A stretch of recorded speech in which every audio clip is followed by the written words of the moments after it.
अस्सलाम वालेकुम दोस्तों, मैं आपको परफेक्ट वेब सॉल्यूशंस की तरफ से पीएचडी टू एचटीएमएल की इस ट्यूटोरियल सीरीज में खुशामदीद कहता हूं। दोस्तों, मेरा नाम इमरान कासिम है और इस पीएचडी टू एचटीएमएल की वीडियो ट्यूटोरियल में हम एक पीएचडी टेम्पलेट को, जो कि एक लैंडिंग पेज है फिटनेस का, उसको कन्वर्ट करेंगे एचटीएमएल में, बल्कि रिस्पॉन्सिव एचटीएमएल में उसको कन्वर्ट करेंगे विदाउट यूजिंग एनी फ्रेमवर्क। मतलब हम उसमें कोई CSS framework, bootstrap, foundation, बुल्मा etcetera etcetera कुछ भी यूज नहीं करेंगे, बल्कि हम उसको प्योर सीएसएस के थ्रू या CSS3 के through responsive using media queries, और इसके अलावा हम फ्लेक्स ग्रिड को भी यूज करेंगे, ग्रिड सीएसएस को भी यूज करेंगे, ब्लॉक, इनलाइन ब्लॉक, ये तमाम डिस्प्ले और पोजीशन एलिमेंट्स को यूज करते हुए इस लैंडिंग पेज को रिस्पॉन्सिव वेबसाइट या responsive landing page in HTML में कन्वर्ट करेंगे। तो उम्मीद करता हूं कि मेरी ये सीरीज, जो कि 8 से 10 वीडियो ट्यूटोरियल पर मुश्तमिल हो सकती है, क्योंकि मैं इस हर सेक्शन को अलग अलग एक ट्यूटोरियल में आपको डिटेल में एक्सप्लेन करके क्रिएट करूंगा, और each tutorial around 15 to 20 minute का हो सकता है पॉसिबली। तो मैं उम्मीद करता हूं कि आप मेरे इस वीडियो सीरीज को जरूर पसंद करेंगे और कंप्लीट वीडियो ट्यूटोरियल्स देखेंगे इनको, अगर आप सीखना चाह रहे हैं कि किस तरीके से किसी भी इमेज या पीएसडी को कन्वर्ट किया जा सकता है रिस्पॉन्सिव एचटीएमएल में। तो इससे पहले कि मैं अपने इस वीडियो ट्यूटोरियल को स्टार्ट करूं, मैं आपसे रिक्वेस्ट करूंगा कि अगर आपने अभी तक हमारे YouTube channel perfect web solutions को सब्सक्राइब नहीं किया तो काइंडली इसको सब्सक्राइब जरूर कर लें, और साथ में मुझे जो बेल का नोटिफिकेशन आइकन है उसको प्रेस करना मत भूलिएगा, ताकि आपको हमारी आने वाली हर नई वीडियो या सीरीज की नोटिफिकेशंस मिलती रहें और आप उनसे अप टू डेट रह सकें। Thank you very much. तो चलिए शुरू करते हैं इस वीडियो ट्यूटोरियल को।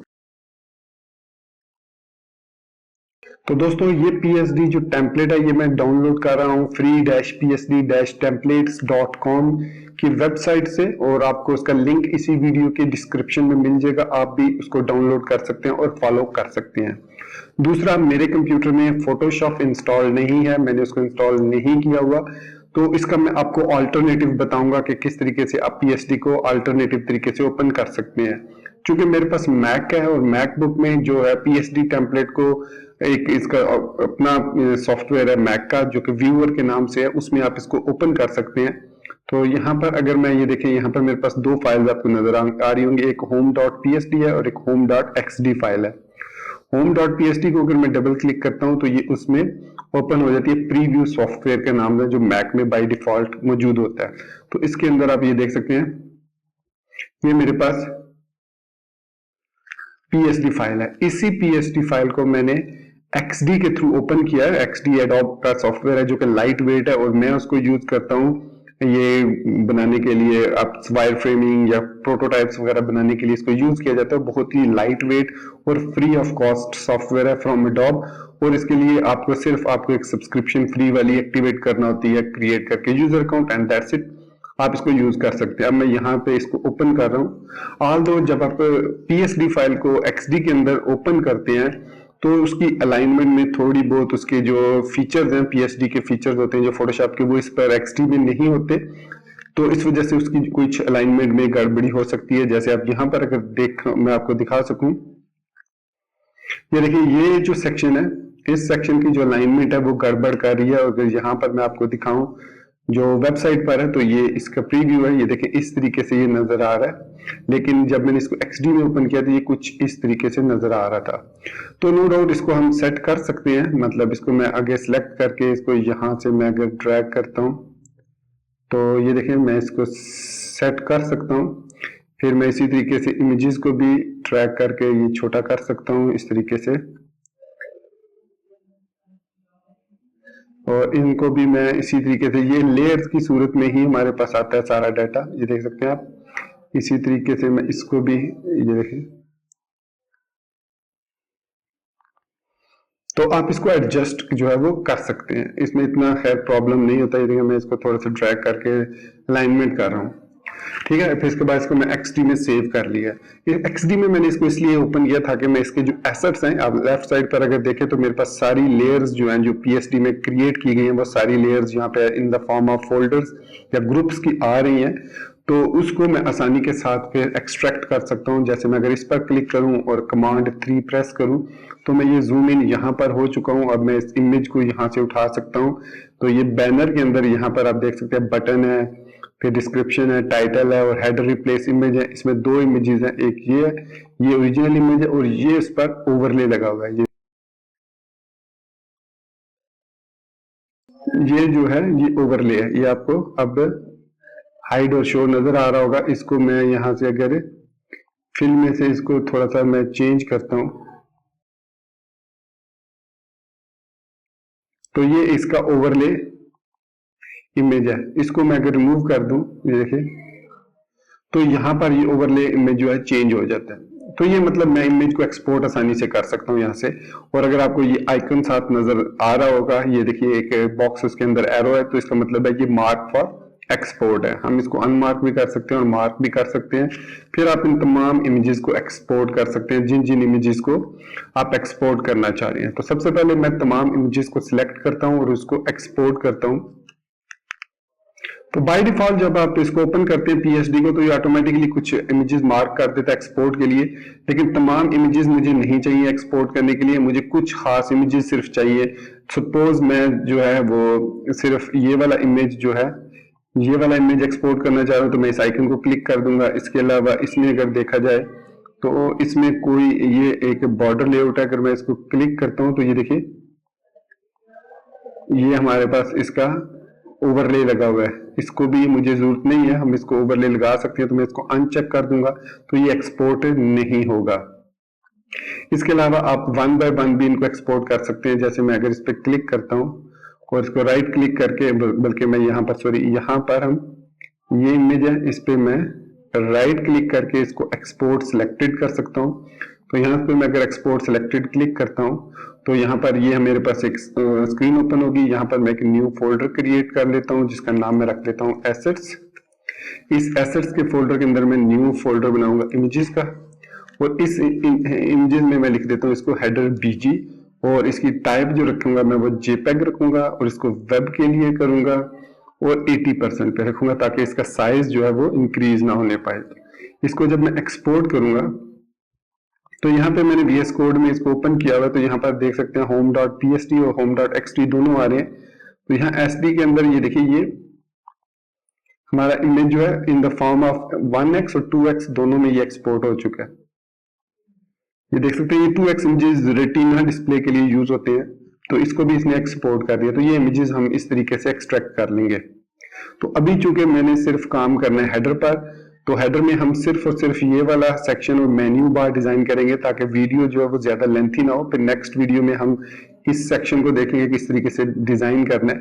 तो बाकी मैं सेक्शंस को हाइड कर रहा हूँ अब, ताकि डिस्ट्रैक्शन ना क्रिएट हो। तो सपोज हेडर में चाहिए ऑर्डर नो का फॉर्म नहीं चाहिए, ये देखिए मैंने इसको हाइड कर दिया।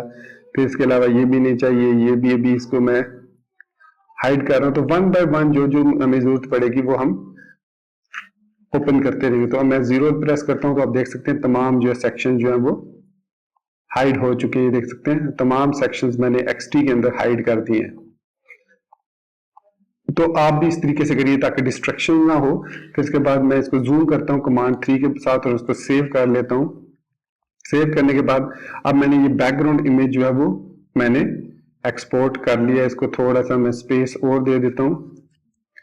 तो ये जो लेयर्स आपको नजर आ रही हैं, ये जो बॉक्सेस से लाइनें नजर आ रही हैं, ये बेसिकली हमारा जो है वो इस कैनवस का लेआउट है। ये देख सकते हैं आप लेआउट, मैंने 12 कॉलम लेआउट इसमें क्रिएट किया ताकि मुझे पता चले, क्योंकि स्टैंडर्ड जो इस वक्त कॉलम चल रहे हैं जैसे बूटस्ट्रैप में, फाउंडेशन में या बुल्मा CSS में जो चल रहा है वो 12 कॉलम ही है। तो इसलिए मैंने ये जो XD के अंदर है वो भी डिफॉल्ट 12 कॉलम लेआउट होता है, तो ये मैंने इनेबल किया हुआ है। इसको मैं डिसेबल कर देता हूँ फॉर द टाइम बिंग। तो अब इमेज हमने एक्सपोर्ट कर लिया, तो यहाँ पर मैं VS कोड में वापस आता हूँ और उसके अंदर यहाँ पर मैं एक न्यू फाइल क्रिएट करता हूँ index.html के नाम से। अच्छा, यहाँ पर अगर मैं home.pst को ओपन करूंगा तो ये ओपन नहीं होगी इनमें, इस एडिटर में। तो इस index.html के अंदर अब मैं ये डॉक्यूमेंट डिफॉल्ट डॉक्यूमेंट सेटिंग्स का साथ क्रिएट किया जो स्केलेटन है, और यहाँ पर लिखेंगे PSD to responsive HTML conversion। ये इसका टाइटल हमने दे दिया। फिर उसके बाद इसमें हमें चाहिए एक style.css, तो वो मैं एसेट्स के अंदर एक न्यू फोल्डर क्रिएट करूंगा, उसके नाम रखूंगा मैं CSS, और उसके अंदर न्यू फाइल क्रिएट करूंगा with the name of style.css। फिर इस style.css को मैं इंक्लूड करूंगा यहां पर लिंक के थ्रू, और /assets images css/style.css ये मैंने ऐड कर ली। अब जो style.css में वो पहली चीज जो मैं ऐड करूंगा वो है मॉडर्न CSS रीसेट। कैसे ऐड करूंगा? मैं style.css में जाऊंगा और यहाँ पर मैं F1 प्रेस करूंगा कीबोर्ड से, तो ये हमारे पास कमांड विंडो ओपन होगी। इसके अंदर ग्रेटर देन साइन के बाद मैं लिखूंगा CDN.js। ये बेसिकली एक प्लगइन है, एक्सटेंशन है VS कोड की, जिसकी मदद से आप लाइब्रेरीज को ऑनलाइन सर्च कर सकते हैं VS कोड के अंदर से। तो यहाँ पर मैं क्लिक करूंगा और इसके बाद लिखूंगा रीसेट CSS। तो ये हमें कुछ CSS रीसेट के लिए कुछ डिफरेंट टाइप्स की CSS बताया गया, जिसमें मैं मॉडर्न डैश नॉर्मलाइज जो CSS है इसको यूज करूंगा, क्योंकि अब जो मॉडर्न ब्राउजर है वो इतने स्मार्ट हो चुके हैं। नॉर्मल CSS वो जो पुरानी वाली CSS है, जैसे मेयर रीसेट है, मिनी रीसेट है, मार्क्स है, जो पुरानी रीसेट CSS है वो अब इसमें जरूरत नहीं है। तो हम मॉडर्न नॉर्मलाइज CSS को क्लिक करेंगे और फिर इसको ओपन करेंगे ब्राउजर में, न्यू वर्जन जो है 0.5.0 इसको, और इसको मैं ओपन करूंगा इन द ब्राउजर। तो open in URL, open in browser. फिर मैं इसको कॉपी कर लूंगा और इसके बाद मैं इसको पेस्ट कर दूंगा। तो ये हमने इसको रीसेट कर दिया, अपने HTML डॉक्यूमेंट को इसको रीसेट कर दिया। रीसेट करने के बाद अब मुझे इसके अंदर सेक्शंस क्रिएट करने हैं और बेसिक स्केलेटन अपने टेम्पलेट PSD का क्रिएट करना है। तो बेसिकली किसी भी वेबसाइट के अंदर 3 मेन सेक्शंस होते हैं, हेडर, मेन और फुटर।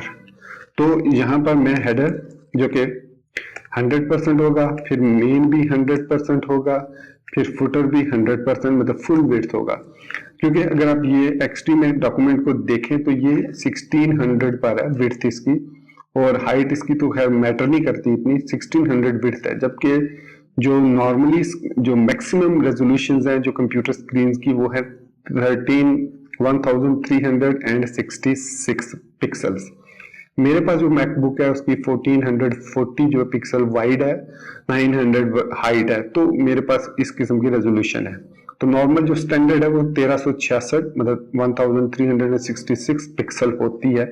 तो हम उसी को लेके चलेंगे, और जो कंटेनर का नॉर्मल साइज होता है वो 1170 पिक्सल होता है, 1170 पिक्सल होता है। तो कंटेनर का साइज ये जो हमारे पास है, मैं यहाँ पर लेआउट को ओपन करता हूँ, तो ये जो कंटेनर है हमारे पास, ये 12 कॉलम, ये बेसिकली आप कह सकते हैं कि 1170 पिक्सल है। वैसे तो यहाँ पर ज्यादा है क्योंकि इसकी टोटल विड्थ जो है वो 1600 है, तो ये ऑलमोस्ट बन रहा है। अगर 12 कॉलम्स हैं, ईच कॉलम का जो विड्थ है वो 95 है, तो ये 95 मल्टीप्लाई बाय 12 करके आप गटर को ऐड करके टोटल फाइंड कर सकते हैं।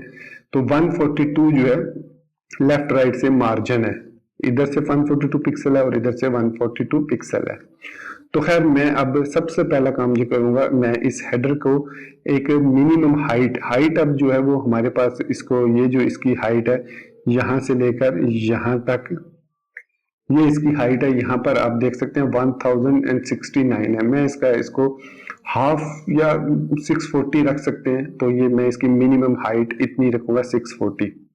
तो वो कहाँ पे रखूंगा, ये हमारे पास हेडर है, तो इसमें मैं CSS में जाऊंगा और यहाँ पर मैं लिखता हूँ मेन स्टाइलिंग। तो ये हमारी मेन जो है वो स्टाइलिंग स्टार्ट होती है।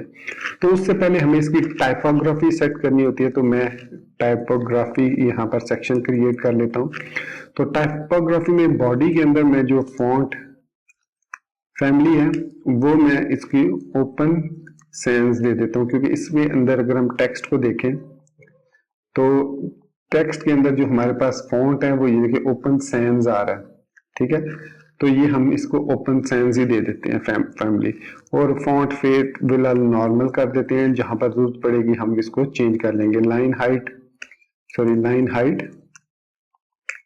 1.5 जो स्टैंडर्ड है, ये ऑलरेडी उसने दे दी होगी लाइन हाइट, यहाँ पर देने की जरूरत नहीं है। तो ये हमारा फॉन्ट सिलेक्शन हो गया कि ये फॉन्ट हम यूज करेंगे और ये उसका वेट होगा।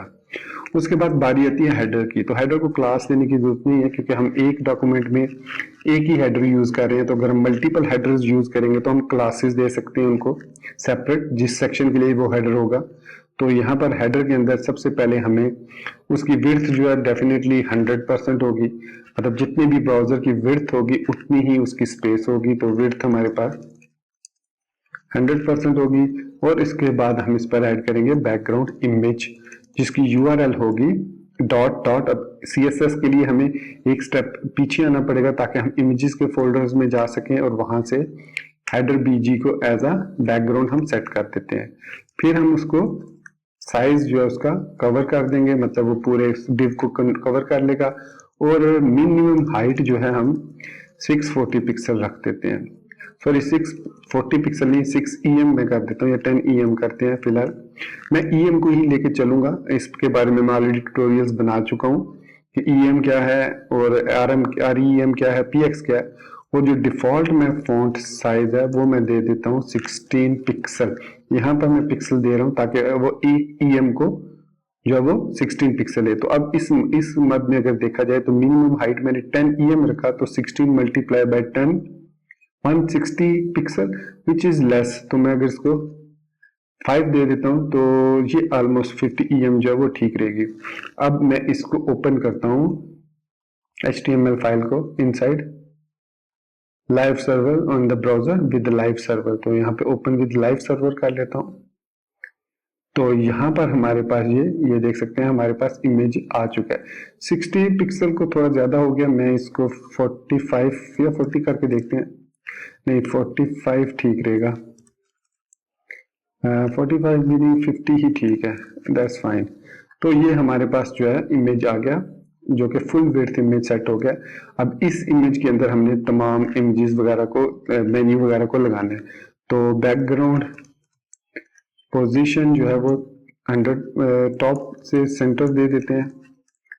तो ये हमारे पास कुछ इस तरीके से है इमेज। अगर हम यहाँ पर देखें तो ये ऑलमोस्ट जो है वो ठीक है, मतलब इसका जो लुक है।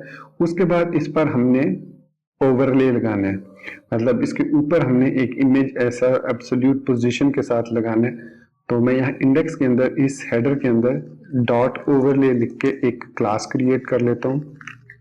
और इस क्लास को हमने सबसे पहले तो इसको हम देंगे पोजीशन रिलेटिव, फिर हम डॉट और ओवरले और इसकी पोजीशन जो है सबसे पहले हम पोजीशन एब्सोल्यूट रखेंगे।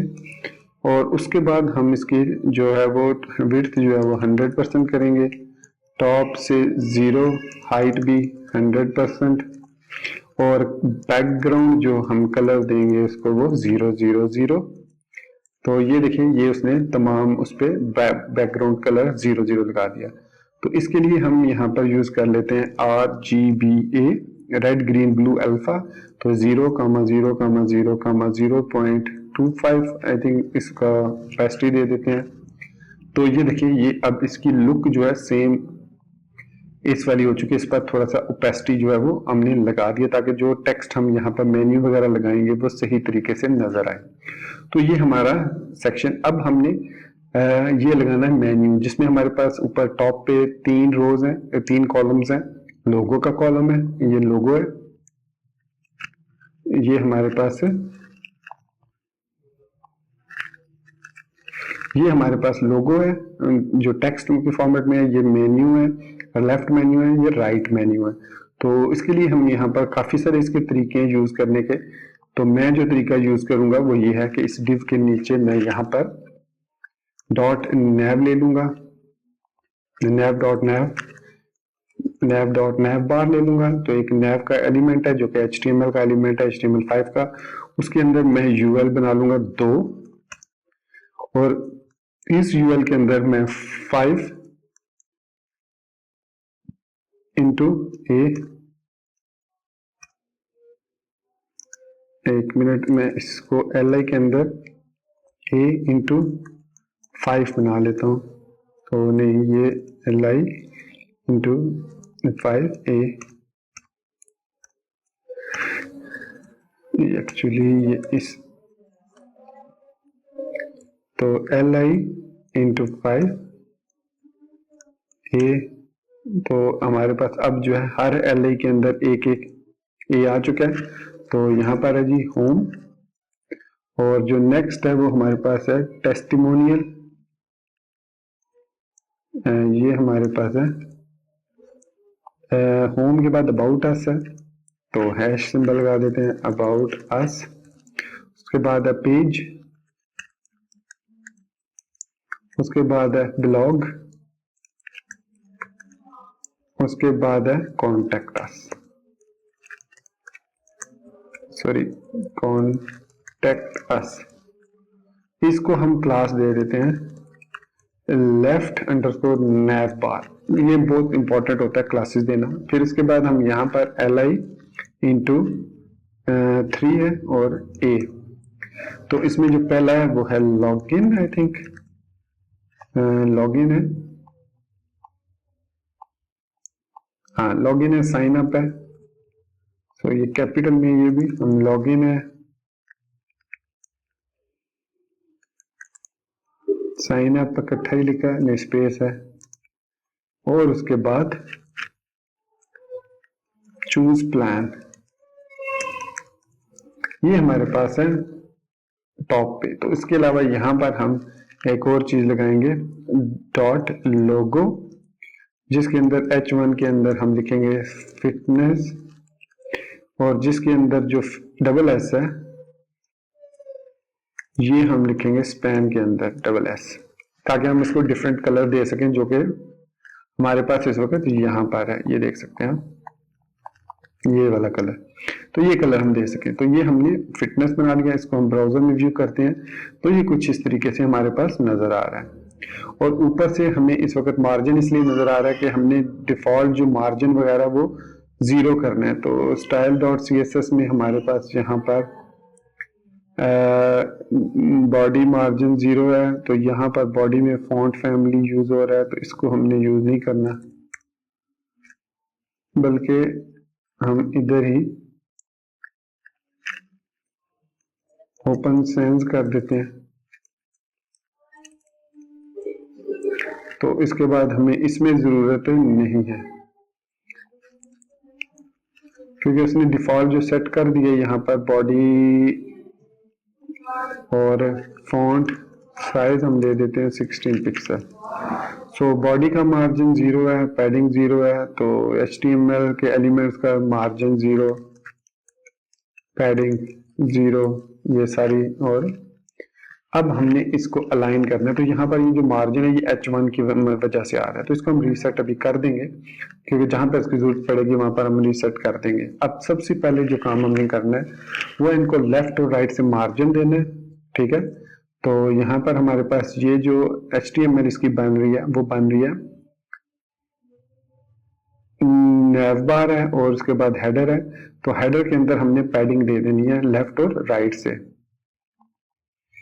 सो CSS के अंदर यहाँ पर हेडर के अंदर हम पैडिंग दे देंगे लेफ्ट राइट से 25 पिक्सल दे देते हैं, और टॉप बॉटम से 0 दे देते हैं। सेव किया तो ये हमारे पास 0 पैडिंग हो गई, और सॉरी इधर से 0 देनी थी, टॉप बॉटम से 0 है, इधर से 25 पिक्सल लेफ्ट राइट से, इस तरीके से।